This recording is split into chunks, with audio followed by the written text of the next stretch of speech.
I think I can speak for all the bottoms out there when I say that we all love to get bread in the butt. It might not be the most health conscious thing or the safest form of receptive anal sex that we can partake in, but I can't deny that gay people just don't seem to like condoms. And so I thought it'd be a good idea to make this video about the do's and don'ts of getting bread in the butt as a bottom, because there are some very important things to know when it comes to getting bread in the butt. How to avoid butt cramps that will last you all night. How to avoid butt cramps that will literally last a whole car ride and you will literally have to go to Macy's to poop out all his liquids. True story. What preventative methods you can take to avoid getting HIV even though you're getting bread all the time. What to do if someone with HIV comes in you and you don't want it to get into your bloodstream, and how to get tested for STDs that live in your butt, because not all blood tests can capture and detect every single STD. These are all things that I learned over the last 3 years of getting bread twice a week by the same man, and today I'm going to be teaching you those things. Before I get started, please like this video and subscribe to my channel if you're new here. It really does help out with the YouTube algorithm. And please check out my full bottoming course and my premium douche kits at the links below. Support your boy, guys. Okay, so the first thing that I want to talk about is how to avoid butt cramps that will last you all night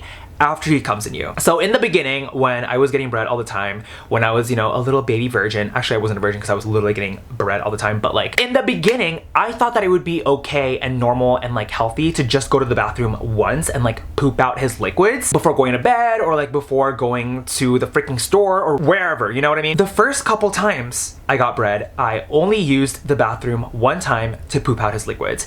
And as a result, I remember like waking up like 3 different times in the middle of the night because I would get these like crazy butt cramps from having leftover jizz in my butt. Like for example, I would get bread at like what, 12 a.m.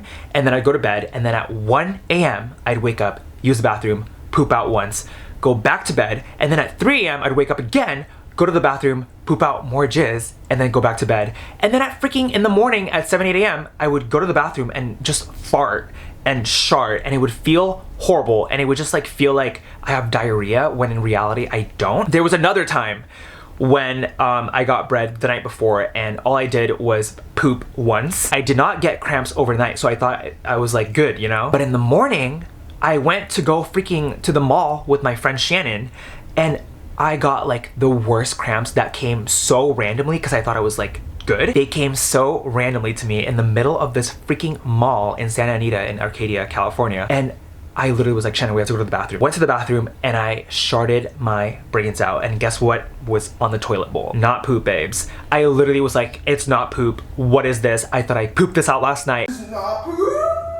What the? His jizz was coming out nonstop at the Macy's toilet, and I was fully panicking. And so after those 2 instances, I made it a goal to get rid of all of his jizz every single time, like the same night, every single time he came in me. And eventually I figured out the exact way to do it that works for me. So what I would do to avoid butt cramps that will last you all night or like all car ride is, let's say you get jizzed in and you guys cuddle for like 5 minutes, right? Go to the bathroom as soon as you can. You don't have to go literally right away. Just go to the bathroom like after the session is done. Go to the bathroom and poop out his jizz. But don't just stop, wipe, and then leave. Sit on the toilet for like at least 5 minutes to see what else will come out of your butt. Sometimes you'll take the first batch out and you'll feel like there's no more left, but like 5 minutes later, you'll feel it again, and then you'll just go. It literally feels like diarrhea, because with diarrhea, you'll poop and then like later, like soon afterwards, you'll feel like you need to go again, even though you literally just went before. And so sit on that toilet for at least 5 minutes and wait for the next batch to come. Just wait 2 batches, okay? When you poop out the second batch, try to push out more and more, because I feel like, you know, cum can travel like far up your rectum. So try as much as you can. Don't force yourself to poop too much, because that could hurt your butt, but like try to, you know, like open up your butt and see what leaks out. Sometimes it will leak out if you open up your butt muscles. How me and my last sex partner functioned was I would use the bathroom and then we would hang out for like an hour or 2, like watching a movie or like eating food, or like if it's in the morning, we'll have breakfast. 1 hour after you pooped out the first 2 batches of his cum, go back to the bathroom and sit on the toilet again. I guarantee you that there will be stuff that leaks out if you open up your butt muscles. You might not need to go use the bathroom, but like just sit on the toilet and see what comes out. You'll be surprised. So it's important to note that I naturally poop once or twice every morning, but like at this stage of my life, I wasn't really eating a lot because I was seeing someone and I was like, oh my God, I have to be skinny. So I knew damn well that like whenever I felt some type of way in my stomach or like my butt, it was not poop. It was literally cum. So an hour later, go to the bathroom again, sit on the toilet, and try to open up your butt muscles and see what leaks out. If things start leaking out, which they probably will, push out more, as much as you can until you get every little drop out. Try to schedule the second time going to the bathroom to be like right before a long car ride or right before you go to bed. Because if you go to sleep or a long car ride without going to the bathroom this second time, you will get really painful cramps in your butt and like in your lower ab area, and you're gonna have to stop the car or wake up from sleep and use the bathroom. So use the bathroom and poop out his jizz at least 3 times, okay? Okay, so the second thing I wanna address is trying to practice safe sex when you're having unprotected receptive anal sex. Believe me, it's possible, okay? So as you may already know, receptive anal sex is unfortunately the most sexually risky way for somebody to get and contract and spread HIV. Basically, getting BRED as a bottom. I've said this once and I'll say it again, HIV is bottom phobic if I do say so myself. But yeah guys, bottoming without a condom is literally the most sexually risky way for somebody to get HIV. And if HIV is left untreated, that's how people get AIDS and that's how people died in the 80s. But there is a way to be safe while getting BRED constantly. All the time, and that is to go on PrEP. PrEP is a pill that you can take every single day that will reduce your risk of getting HIV by 99%. It's important to note that PrEP only protects you against HIV and not any other STD, but HIV is the only like truly incurable one, so let's prioritize that. There are 2 brands that offer PrEP, Descovy and Truvada. This is Descovy.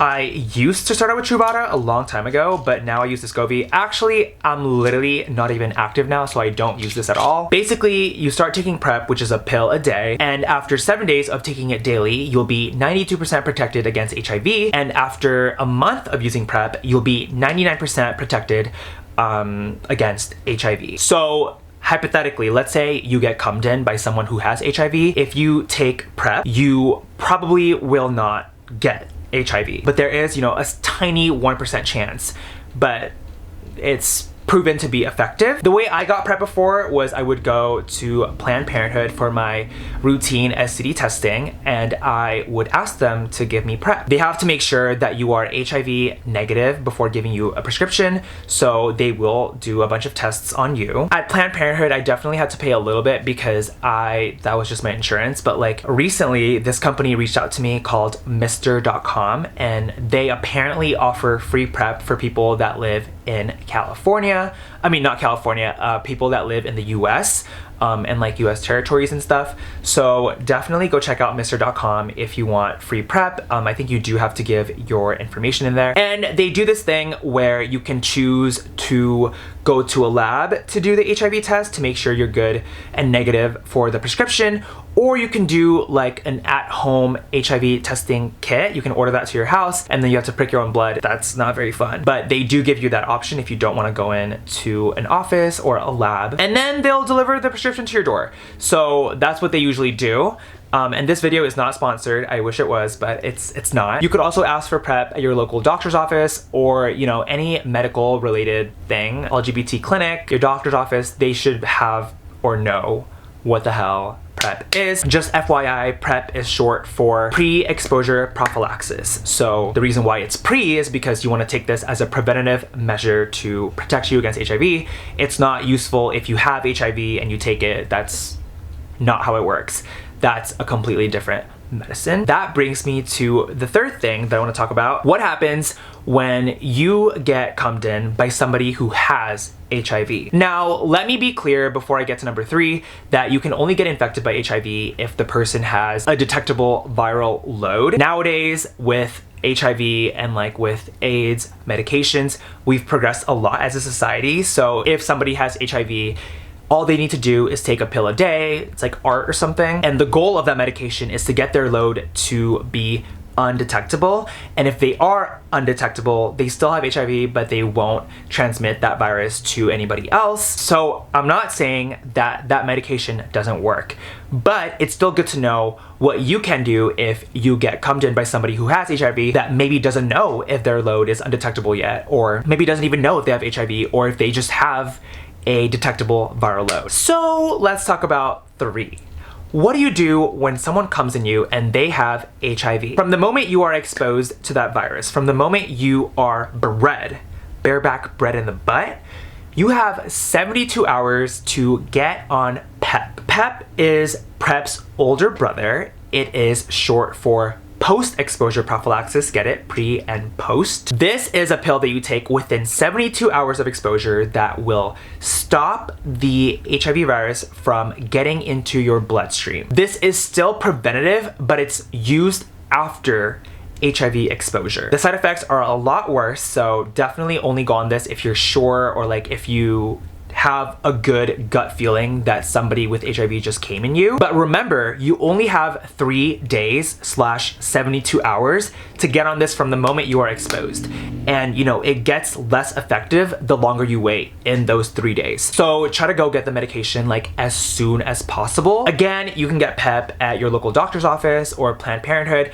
I'm not sure if Mr. offers PEP. Let me check right now. I'm on the site and I don't think Mr. offers PEP at all because it's only showing me PrEP. So definitely just Google it, or like check your local doctor's office or the local Planned Parenthood, and they should have PEP for you. It is a 28-day process. You'll take this pill every single day for 28 days, and hopefully the HIV should not enter your bloodstream at all. And I'm sure that your doctor or health person will keep track of that. Okay, so the 4th and last thing that I want to talk about today is getting tested for STDs that could live in your butt. Most STDs will show up on a blood test, like the really, really important ones. So let's say you get HIV from getting bred by someone who has HIV, right? The HIV can be detected after the incubation period through a finger prick, or like through a blood test from your finger or from your arm. They pull your blood and stuff. However, some other STDs can only show up if you do an anal swab, because that's where you got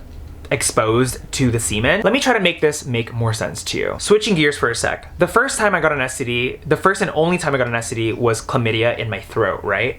So I was a virgin at the time and I had given someone head and they gave me chlamydia. This STD did not show up on any blood test or any swab except for my throat swab, because I got it from giving head. It did not show up from an anal swab. It did not show up from a blood test or a urine sample.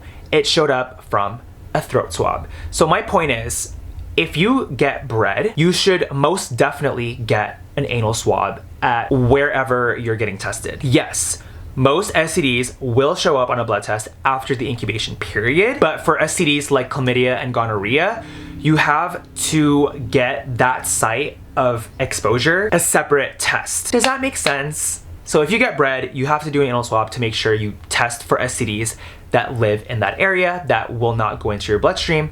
If you give head, you should get tested in your throat, a throat swab to check to see if you have those STDs in that site. Like I said, for HIV and most STDs, those will show up on the blood. So don't worry about that. It's just important to also get anal swabs when you're constantly getting bred, because there are STDs that could live there that will not show up on a typical blood test. I recently found out from sharing my STD testing experience on TikTok that you might be able to actually wet the cotton swab before putting it in your butt.